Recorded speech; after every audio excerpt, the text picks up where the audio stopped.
अहमियत महसूस करती हैं सिंध कल्चर फेस्टिवल? जी, बहुत अहमियत, क्योंकि सिंध लिटरेचर फेस्टिवल जब से स्टार्ट हुआ है तो कराची में ऐसे लगता है कि इस दिन पे सारे जो अदीब, पढ़े लिखे लोग, दानिश्वर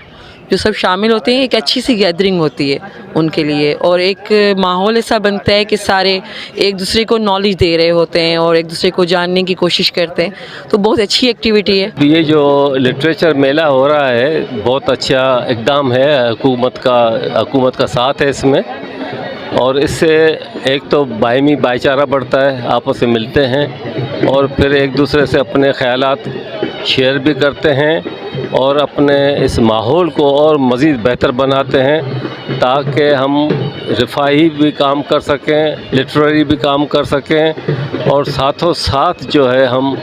यहाँ पर जितनी भी गलतफ़हमियाँ हैं उसको दूर